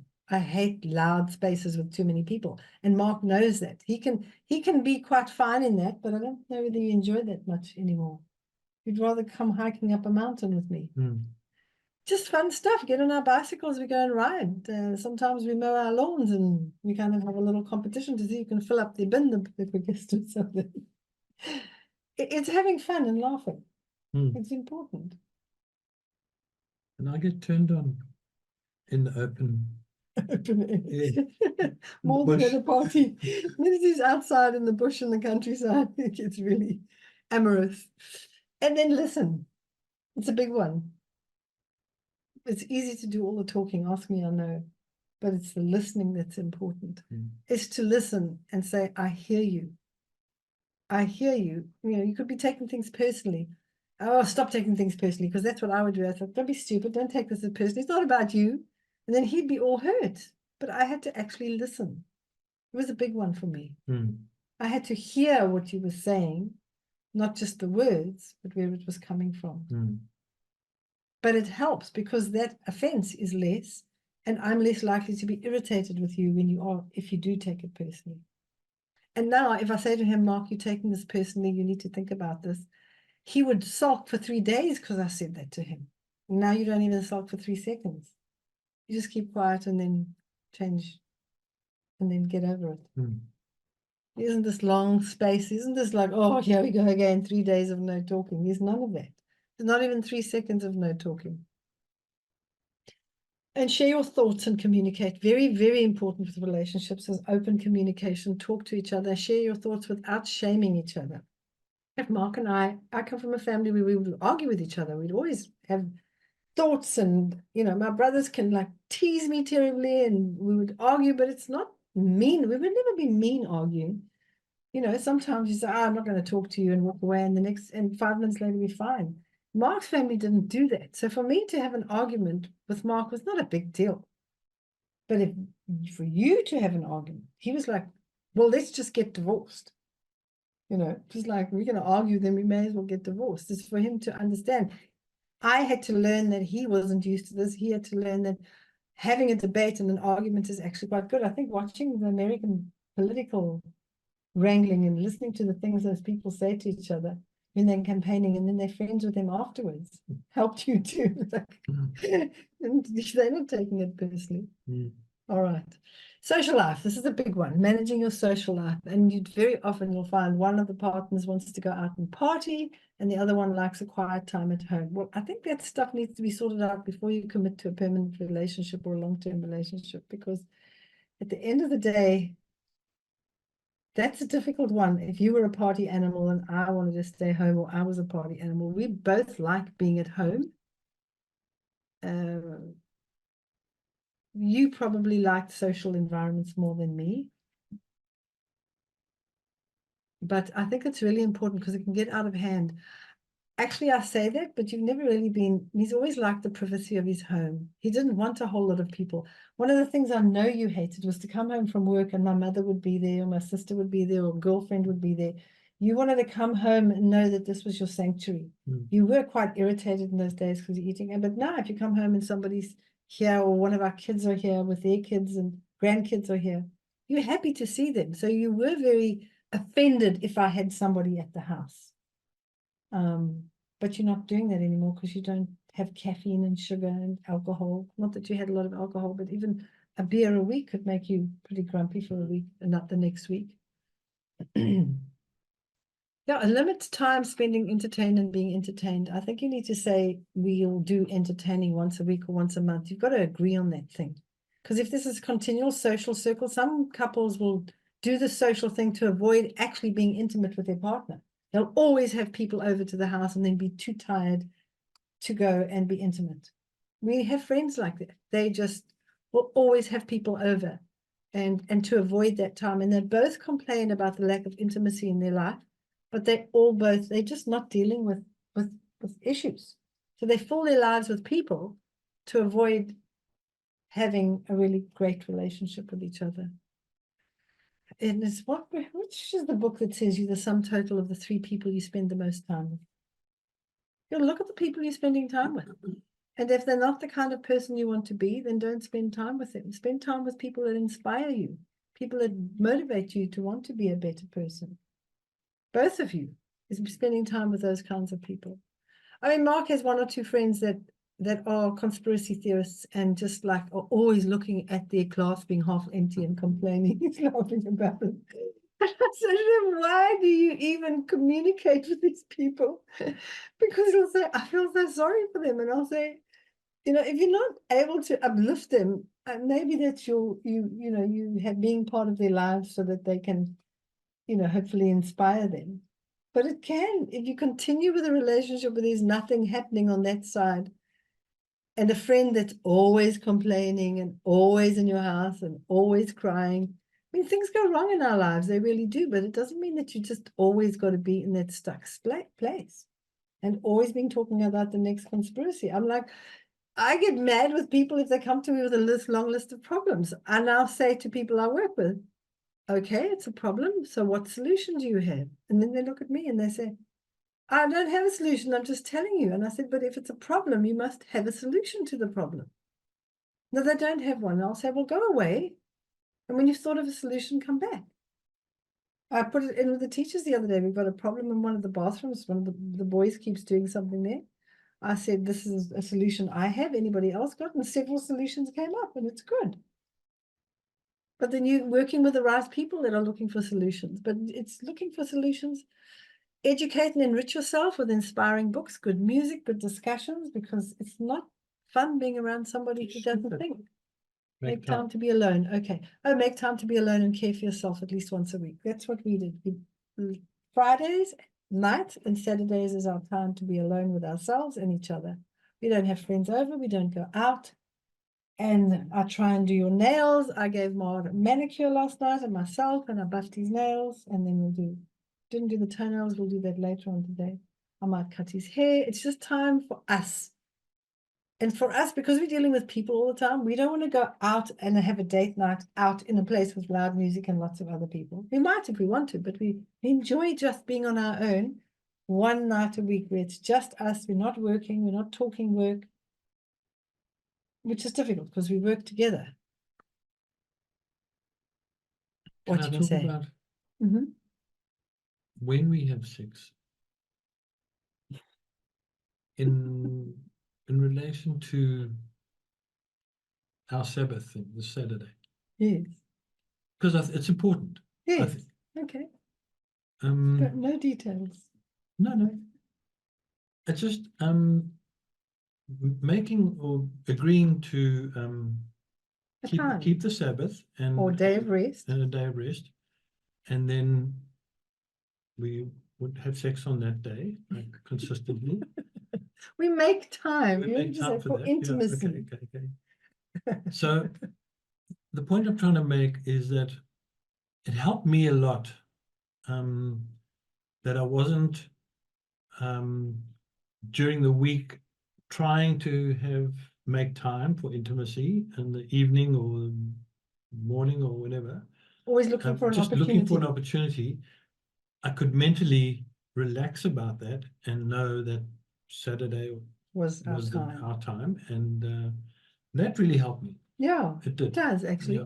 It does, because you feel guilty, and it's actually important as a woman. You're feeling guilty because you're so busy and there's so much stuff going on, and it's in the forefront of his mind, but it's not the forefront of my mind as much as I enjoy being intimate with you. But there's just this busyness going on, and so I could stop feeling guilty and know that that was our time, and you could stop feeling like you were, always sort of looking for an opportunity and being, being rebuffed or rejected. Yeah, it was a bit of a roller coaster. Yeah, so through the week, yeah. So, he would like, okay, well then withdraw, and there would be this weird game going on where, it actually does. And, if you need time for intimacy, you can have more times of intimacy, but we know that we make time once a week, especially for that. And it might be day, night, there's no specific time. We don't say, okay, it's 9 a.m. on a Saturday morning. This is it. It's just, we know this day is for each other, and things will happen during that day, and we set the time. We know there's time for each other. Yeah. And any sort of important kissing or during the week doesn't have to end in anything. Yeah, so it's not like, oh, where is this going? I've got a meeting, don't kiss me. So in fact, you're kissing more, and we're holding hands more, because we're knowing I'm not feeling pressurized like I've got to give you a happy ending, and you're not feeling like, is this going to be my moment? Yeah. This is important. Yeah. Well put. Yeah. I can see why you're the public speaker. And that's the other thing, is I get turned on by you talking about interesting stuff. I do. When Mark talks about something that he read or something that he saw, something and this about growing potatoes in this way, and do you know that you can grow carrots like this? I mean, he just gets involved in all the kinds of things that he's interested in, and he'll talk about it, and then it makes you interesting to be with. I mean, if all you can talk about is your children or the weather, or you're complaining about the government, one of you might run off with somebody else who's more interesting. It's important to be mentally stimulated as a person. It does make you nice to be around. Yeah. It's inspiring. I think people need to think about why people leave marriages. Yeah, they do. Sexual health improves when you find yourself interesting and develop good conversations, as this improves your confidence. The more interesting things you have, and the more whether it's, just looking at the headlines and reading up about something, and it just be somebody who's curious. And I think that's a really important thing, is maintain your curiosity for life, like a child. I mean, it's kind of got knocked out of us being in a traditional schooling system. I find that curious people are nice to be around. Go and find out. If you don't know why, go and find out. We're living in an era where you can find out anything, man. There's AI, there's Google, there's all kinds of search engines out there. We can find answers to things and read interesting things. I never did history at school after grade 9. So grade 10, 11, and 12, I did the sciences, not history. And I'm enjoying history. I'm absolutely loving it. Getting the history books from the school that we use and reading up on them. And you've got one next to your bed there as well. But any given time, Mark and I are probably reading 10 books. They're just there, and they're reading them in different orders. You know, I've got these 3 here and another 3 next to my bed and another 3 over there. And all right. Attitude. How badly do you want to be well? This is really important because you can be here listening and thinking, oh, this is all fine for them. You know, they got a happy marriage, or they go to this and they go to that. And actually, none of that's important because you decide whether you want to have a good life. We came from disadvantaged communities where our parents had no money, no future, and they were alcoholics. There was nothing in our home that was inspiring. Your home at least had some, actually we had music.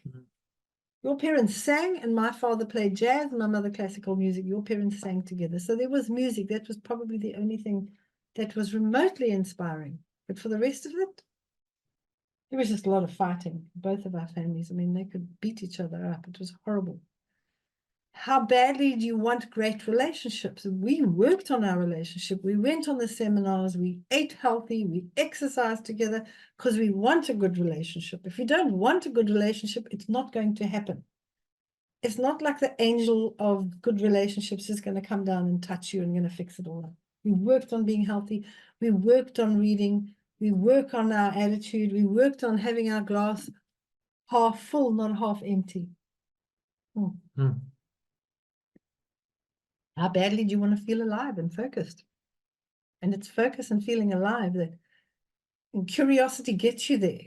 Curiosity is what gives you a purpose. You're always looking to find out something else about something else.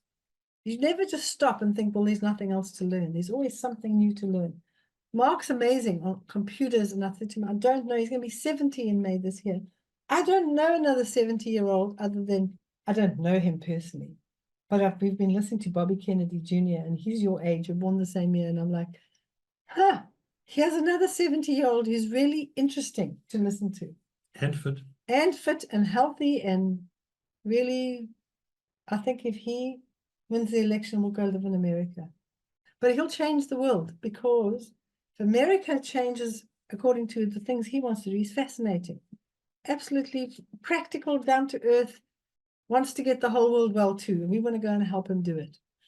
If he does that, America will have a big impact on the rest of the world because everybody followed their junk food and their junk lifestyles. And it'll be inspiring to have, to the world, to have an inspiring leader of that country. So how badly do you want to feel alive and focused? The single biggest thing getting to you what you want is your attitude. You know, it's a life is attitude. Peter Daniels said that. Life is attitude. Whatever your attitude is, that's where you're going to go. So if you think everything's going wrong and nothing's going right and you always marry the wrong person, well, then that's what's going to keep happening. I left you. I walked out of our house with my baby on my hip because I was so tired of being left home alone and you going out at work and doing all this exciting stuff. And he had a meeting on a Saturday and I sat home all day with my baby, my first child, who's now 45 in a week's time, 5 days time actually. And he came home and fell asleep on the couch. So I thought, this is it. I'm fed up with this. I'm leaving. And I put my baby on my hip and I walked out. Did I put her in the pram? I think I put her in the pram and I walked out and I took my handbag. I'm leaving. And I thought he'd come after me and wake up and drive around looking for me. And 2 hours later, I thought, I've got nowhere to go. My mother told me not to get married so young. So she said to me, don't come home. This is it. Off you go. Maybe you should have told our kids that. Anyway, she said, I had to work on this. I came back and I thought, well, at least he'll be worried and now he'll listen to me and talk to me. And I got back home and he was still sleeping. I was so mad. He didn't even know I'd gone. So I did. I once left. Oh, one other time I drove away when I was zonked out on sugar. I just drove around fast. I'm supplied. I didn't crash the car. All right. But we worked on this. Okay. So we're all caught up pretty much in the ease of convenience. A lot of people, we get to a place where we lose our ability to think independently. We hand over the responsibility of our health and wellness to corporations, doctors, systems, and common sense seems to have stopped being common. Our health issues are getting bigger. Our bank accounts are shrinking. Junk foods are just, it's so easy. Junk foods are easy. Lives and junk lives appear to be easier and cheaper. The real cost of living a junk food and junk life, being lazy and sitting on the couch and doing nothing and not having curiosity and not wanting to make any changes, that's going to cost our health. And we see people, 57, they have a heart attack. The other day, 41-year-old guy, friend of my daughter's, just sat down on his couch with his laptop and he had a heart attack and his wife didn't know. They were going through very difficult marriage time and he didn't come to bed and she thought maybe he'd fall asleep on the couch or gone to work early, and she walked through and she thought, oh, he's still working. He was sitting there with his laptop on his lap, but he was stone dead. The laptop was on, but he had gone. 41. And he ate huge amounts of money that they've made, just ate and drank anything he wanted to. All of it was irrelevant. Really, at the end of the day, how do we know what to do? Because many people today are confused and conflicted and overwhelmed. Who's right? How do we judge? What guidelines do you use? Is it too late? That's a big thing. People say, is it too late to fix our relationship? Is it too late to get healthy? Never too late. I've seen an 82-year-old riddled with arthritis, hands like claws, can't drive his car, change his diet. His physiotherapist been working with him for 2 years and could not get his hands to a place where he could drive his car. He had a sound mind. He could walk around, but he was in pain. 2 weeks. 2 weeks. Sorted out his hands. He was driving his car. What 2 years of physiotherapy couldn't do, 2 weeks of healthy eating did. Anybody can benefit from this. Anybody. And it's essential to balance your hormones. It's the ideal thing is what you're looking for. It's balancing this hormonal or endocrine system. What we do know, that from over 400 studies worldwide, is that man is designed for a plant-based diet. When you're on a plant-based diet, there's less obesity, less heart disease, way less diabetes, way less arthritis, way more productivity, way better immune system, and way better intimacy. That's what we do know. And that's the key. If you focus on getting naturally healthy, your body will repair itself. No matter what your health, you will see dramatic improvements. If you're here today and you're thinking, I don't know why I'm listening to this. I'm not even in a relationship. I'm over that. I'm 82 years old. It doesn't matter. Whatever your problem is, whether you've got aching joints or you're not sleeping at night or you have constipation, what I'm telling you today is going to help you in every single area. It's going to take time, but it's worth it. Relationships, work, life, and general sexual health will improve. And what happens is you find your purpose. People have said, I found my purpose in life. I didn't realize that getting healthy would give me this. People advertise so much rubbish on the internet. It's just too bizarre. There's just spend $50 here. This is going to cost you $2. That's $120. You can't buy your health. You have to live it. And it's not about giving up. It's about focusing on what you can do. And you need a community around you. We know that 84% of people who try to get healthy give up after 2 months maximum because they don't have any support. It's very important to have support, and it's very important in the process to be looking for what your purpose and your vision is for your life. Even if you're 82, you could find that it is helping young mothers find vision and purpose for their lives, helping in the community to look after the younger kids, helping with homework, with kids that come home to empty houses. When you don't have a vision and purpose, it's very easy to sit on that couch and fill yourself with junk food and sugar and alcohol and just sit in a bad relationship because you have no vision and purpose for your life. If you're struggling to lift yourself off the couch and get out of the bad relationship or fix your relationship, you need to sit down and say, I used to love this person. I really love them. I mean, if you really never loved them in the beginning, then what are you doing there? But you may think you never loved them and you have no love because you've always eaten junk foods and lived a junk life. Get healthy. Okay? The easy thing is how you fix it. It's easy, it's doable, it's affordable, it's simple. You just need the right tools. Okay? These are some things I've already spoken about. You need the right mindset. Okay? You can choose to live it from when you open your eyes. Stop looking for excuses to not be healthy. Look for ways to continually be healthy. What's the healthy option here? What can I do? What kind of exercise can I do? It's raining. What kind of exercise can I be ready? Have an indoor bicycle or a mini trampoline or a skipping rope when it's raining or if it's snowing or if it's the wind's blowing. Have plans. How can I exercise when the weather is not ideal? And then choose to live in a healthy place with the healthy people. If you're living in a city that is just like sleazy and it's late nights and it's partying and you're hanging out with people like that, you're going to struggle to be healthy. You've got to decide what your priorities is, to socialize and just be with a bunch of people and they're all sick and they all got problems and they all have problems in their relationships. Or do you want to be in a healthy relationship? I mean, we've known people to move down to the Western Cape where we are to be close to us because they want to be in a healthy environment.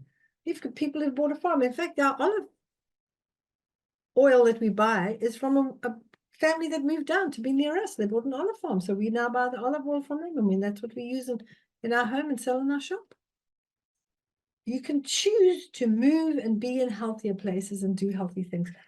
If you're always going out and gambling and eating out in restaurants, and do healthy things. Take some cooking lessons. Learn how to cook. What a wonderful thing. Take out books that are inspiring.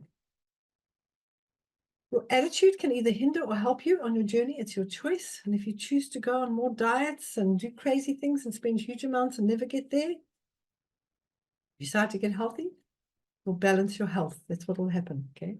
So your attitude is the one. Tool two. Look for the truth and not the hype. So many people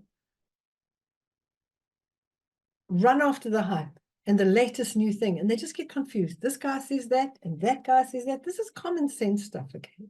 It's common sense. When people come with hype, say, where's the research? More than anything else, put that all aside and say to them, where are there people living like this who are healthy and live long? Show me those people. I'll show you them. They're in the blue zones. There we go. Blue zones. Loma Linda, Nicoya in Costa Rica, Sardinia in Italy, and Icaria in Greece, and Okinawa in Japan. We call them the blue zones. That's where the people who live like us, many of them live past 100, 104, they're still functioning, they're still growing their fruit and vegetables, they're still physically active. The one woman in Japan says her reason for living, her purpose, her ikigai, they say to her, what is your purpose? Have a look at the blue zones on TED Talks, but look at the 19-minute one. It's from way back, but it's one of the best ones. A guy called Dan talks about it. 19-minute TED Talks, TED Talks. They say to this woman in she's Japanese, she's 105, I think. So they say, what keeps you this long, living this long? She says, her ikigai, my reason for living it. What is this? And she lifts this little baby girl. And she said, my great-great-great-granddaughter. And I am beginning to understand it because, I mean, I love my kids, but my grandkids, they were extra special. The great-grandchild, man, she's too precious. I want to see her children grow up, and I don't see any reason why I can't. I have a personal goal to live to be 120 and make sure my bladder, my bowels, and my brain are all working. God willing, I'd like to get there, okay? It's your body. Get to know it. Look after it. Be a good steward of it. Knowledge will give you confidence. You'll stop feeling unsettled and out of place. Get yourself a good quality physiology textbook. This Human Anatomy and Physiology by Elaine Marieb is one of the best that you can get. Tool number 3, you need a whole food plant-based diet. It will increase your sexual health, improve your fertility, improve your menstrual and menopausal health. It'll improve your gut health. It'll improve your brain and central nervous system. It'll improve your sleep, your energy, your motivation, and your sense of purpose. I mean, what's not to like about this? That's your diet, okay? It's easy to do this. Start all your cooked meals with raw vegetables. Eat one entire fruit meal every day and snack on fresh fruits and vegetables in between meals. That's it. Do those 3 things. Just go off and do those 3 things. And if you don't know how to do them, get onto the 100 Days to Health, okay? Tool number 4, exercise.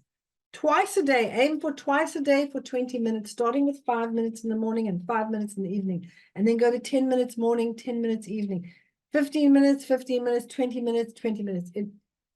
I've gone through the benefits of exercise. Remember, it's going to increase your nitric oxide levels, improve your endothelial cells, make your arteries stronger. You're going to have amazing energy and endurance. It improves your state of mind, and this, when your state of mind is improved, your sexual health is improved. Tool file, animal protein, no more than 3 times a week, not bigger than the palm of your hand, okay? Animal protein includes dairy products, which is the #1 cause of the 2 most common cancers amongst men and women, breast and prostate cancer. And dairy products also causes tonsillitis, sinusitis, and most other itises, arthritis. Anything, itises is inflammation, dairy product makes inflammation worse.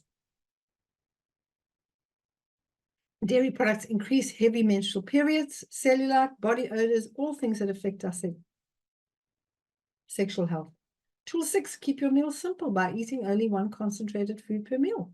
But this is important because if you go to bed with indigestion, I know if I've just eaten too much or Mark's eaten too much, even if it's healthy food, we're like, nothing's happening tonight. We've just overeaten a bit. We can feel uncomfortable. When you eating, even if you're not overeating and you're just eating proteins and starches at the same meal at the same time, food will ferment in your stomach, and the fermentation will result in indigestion or heartburn or bloating or flatulence. There's nothing that impedes intimacy in the bedroom like indigestion.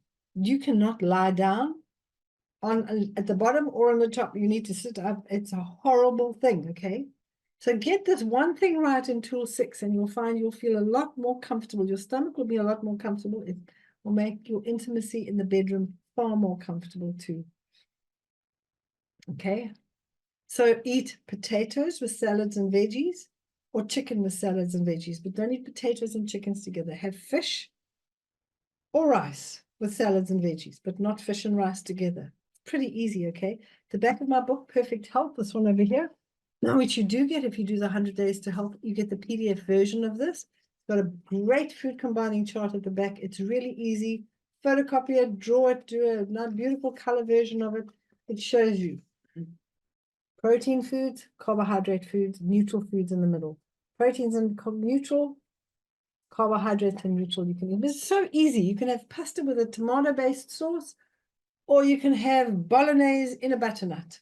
It's not that complicated. It's pretty easy, okay? But it'll help you to feel a lot better when you're in the bedroom at night. Natural sunlight. Remember, this is going to regulate melatonin. Melatonin makes you sleep, and serotonin, which makes you feel happy.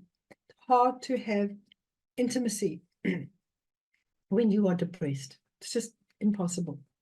Why would you want to? Because intimacy makes you feel inspired. It makes you feel energized. It makes you feel like invigorated. Well, it could be a cure for depression, but it's really hard to get to the place of intimacy when you are depressed because you're not getting enough natural light. Very, very important. 9, forgiveness. We've already spoken to this. Let go and let God deal with them or it. Forgiveness is going to impede your sexual health on every level. If you're angry and don't want to forgive somebody and you're bitter and twisted about something, it's going to affect your endocrine system, and that is going to affect you as a person. Water. Drink a glass of water before you eat or drink anything else. It promotes healthy body and helps you discern the difference between thirst and hunger. Often we eat when we're actually thirsty. So just drink a glass of water before you eat, like that's it. Cheers. Have the water. And then you'll say, oh, actually, I'm not hungry. Because when we eat when we're not hungry, our digestive tract's uncomfortable and the food sits in our stomach, so it's not ideal. It's very important. Drinking water before you eat helps you to stop overeating. Don't use genetics as a viable excuse. Oh, well, my mother had a bad libido, my father had a bad libido. What we inherit is the habits, the nutrition. And nutrition controls genetic expression. We know from the book Whole, the research study is done in there that Dr. Colin Campbell talks about, they've studied genetics. Nutritionally, changing your diet nutritionally intervenes and stops disease genes from expressing themselves. So if your disease genes express themselves in poor sexual health, and now you change your diet, it interferes with that and stops those genes expressing themselves. So nutrition helps you not express the health issues. It actually, your body literally just, those disease genes are literally dormant. It's fascinating when you actually get into genetics. And you can change your diet and you can change your genetic expression. Mark no longer has high blood pressure, even though they said it was genetic. I don't have the allergies, even though they said it's genetic. That's our weak spot. But as long as we maintain healthy, it doesn't express itself. When all your tools are being in use, you will have perfect sexual health. Your body will be functioning optimally. Everything will work. Intimacy will be amazing. As Thomas Carlyle said, he who has health has hope, and he who has hope has everything. After working with people for over 30 years and guiding them to take control of their health, we found that there are many common problem areas, and I covered many of them tonight. It's a lot of information. But once you take these tools and apply them, I've given you some tools. Some of them you'll remember, some of them you won't. You can either read the book, you can get onto the 100 Days to Health. If you get on the 100 Days to Health, I'll see you on a weekly basis and you can ask me questions personally, or you can just listen to what everybody else and get encouraged and inspired by them and their journey that they're on. Mark and I have a track record of helping people for the last 40 years, and we've got a track, not only a track record, we've got a track for you to run on. The 100 Days to Health is the best track to run on because it helps you develop new habits without feeling like you're giving things up. It's a terrible feeling to walk around saying, I'm feeling like a chocolate, I'm feeling like chocolate. I'll tell you, if you're feeling like chocolate, it's because you've not had enough natural glucose. Go and have 1 or 2 pieces of fresh fruit or half a cup of dried fruit before you eat the chocolate. I won't say don't eat the chocolate. I'll say have it before, because then you'll find you've given your cells the right glucose it needs, and you maybe don't feel like the chocolate, or you have a little piece of chocolate and you're like, this really doesn't taste like it used to taste, and you stop having it. So you eat less of it, but you don't stop.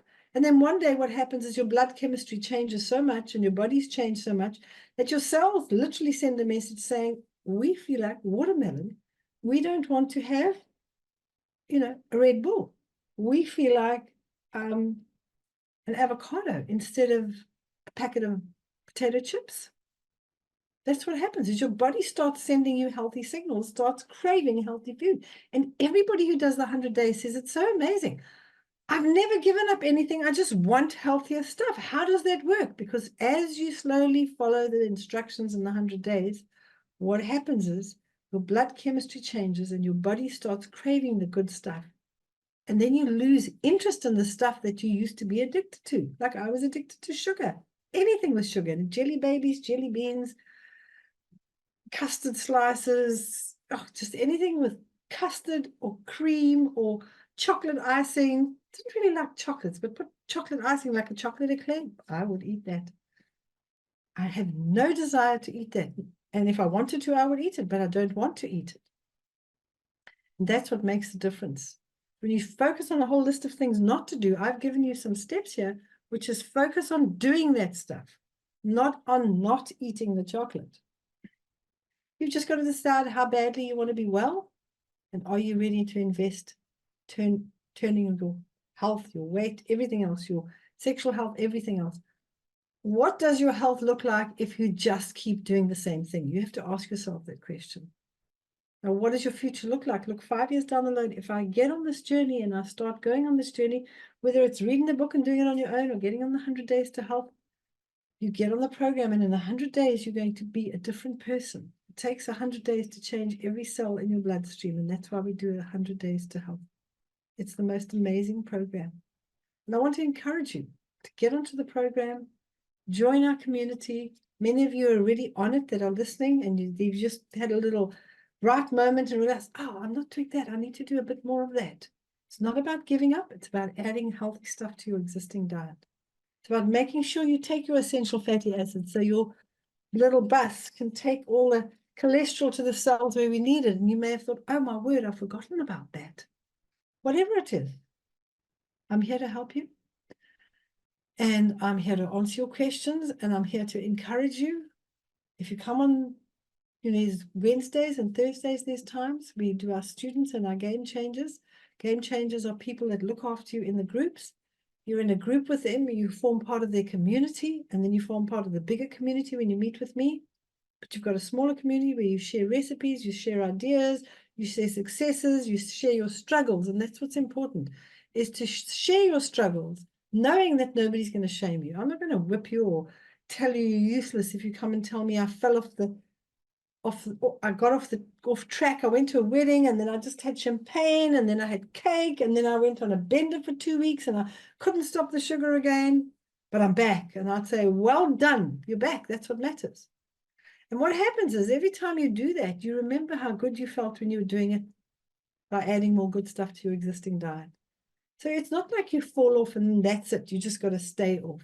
Very often what people do is they get on the 100 days to health and then they keep the 5 steps or these 9, 10 steps that I've given you now. You might keep 3 or 4 of them there all the time and wander off. And then you eventually come back. And as the years pass, you add another step in and you add. Some people move fast, some people move slow. And usually you move slowly when you don't have a lot of health issues. It's just you're just uncomfortable in your body. So I want to encourage you. Do this any way that you need to do it, whether you're in a group or you do it in a book or you have got a photographic memory and you remember everything that I've said here tonight or today. Wherever you are, whatever you're doing, just start. And if today you want to start in one place, you don't know where to start with a side plate that size, bread plate, side plate of raw fruit or vegetables before breakfast, lunch, or supper. And do that, keep doing that until you get on the program or you get the book. And really, I'm going to say to you is the 100 days, you'll get 15 sessions on Zoom with me. How we encourage you is do the 100 days to health. And then if you're ready for it, you can do the 30-day detox. And then if you feel you really want to keep doing this, you can just say, I'm committed. You could be people here tonight who've been on the programs and they dabbled and dabbled and dabbled. They say, I'm committed. I'm doing the 365. I'm doing this for a year. I'm committing to this.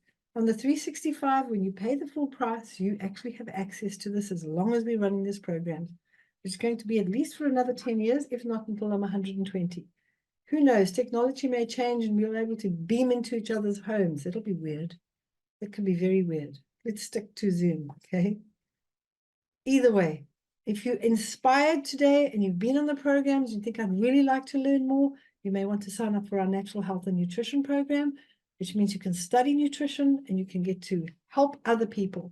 And you can go on to study the consulting side, which will help you to consult and help others, or you can go on to study the business section, which is the third part of that.